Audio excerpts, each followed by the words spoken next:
अपने सब जो हमर गीत पसंद करे छी तो धर्मवीर धुरंधर ऑफिशियल यूट्यूब चैनल के सब्सक्राइब करू और साथ में घंटी के निशान से हो दबाओ।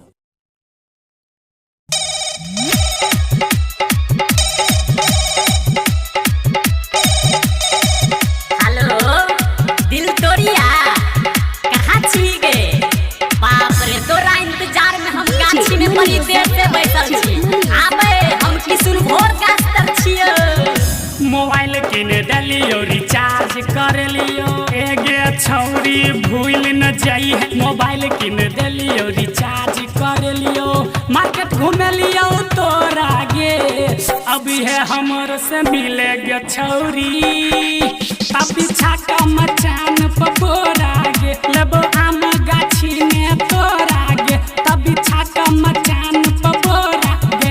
मोबाइल किने डलियो रिचार्ज कर लियो हे गे छौरी मिले आई है। मोबाइल किने डलियो रिचार्ज कर लियो मार्केट घूमे लियो तोरा गे अभी है हमर से मिले गे छौरी तभी छाका मचान पपोरा गे लेबो आम गाछी में तोरा गे तभी छाका मचान पपोरा गे।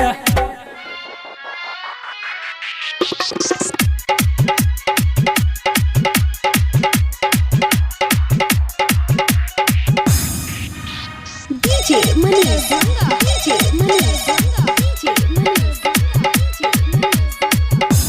दोनों हाथ सा तू पकड़ी है मुँह से लगाई है गे चौभा पाकल पाकल आम खिएबो लेबो तोरा गे लोभा लोभा सट के बैठ न छौरी दोनों हाथ सा तू पकड़ी है मुँह से लगाई है गे चौभा पाकल पाकल आम खिएबो लेबो तोरा गे लोभा लोभा गाछ के ओरी अभी है गे छौरी आबे पानी सैत जो गाछ के ओरी अभी है गे छौरी चिखेबो थोड़ा थोड़ा गे अभी हमर से मिले गे छौरी तभी छाका मचान पपोरा गे लेबो आम गाछी में तोरा गे अभी छाका मचान पपोरा गे।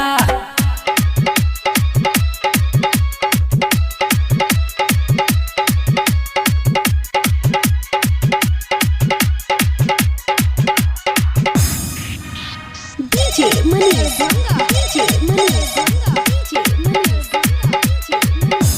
पातर पातर देह फूल जेतो गाल जेतो गे भरियाई माजा देबो गे चूसा चूसा क डरिहन ककर से आई आई पास आके बैठ जाना पातर पातर देह फूल जेतो गाल जेतो गे भरियाई माजा देबो गे चूसा चूसा क डरिहन ककर से आई आई सिंह डीजे बहेरी घूमे तो डीजे पर नची है तू गे छौरी डीजे शिव शंकर सोना की घूमे तो माजा मिला तो पूरा गे अभी है हमारा से मिल गे छौरी तभी छाका मचान पपोरा गे लेबो आम गाछी में तोरा गे तभी छाका मचान पपोरा गे।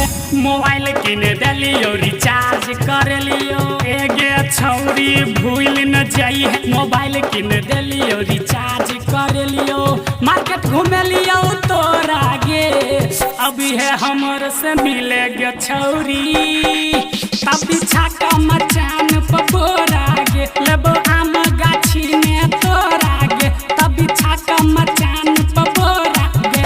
मोबाइल किने डलियो रिचार्ज कर लियो हे गे छौरी मिले आई है। मोबाइल किने डलियो रिचार्ज कर लियो मार्केट घूमे लियो तोरा गे अभी है हमर से मिले गे छौरी तभी छाका मचान पपोरा गे लेबो आम गाछी में तोरा गे तभी छाका मचान पपोरा गे। Recording by Bhavani music.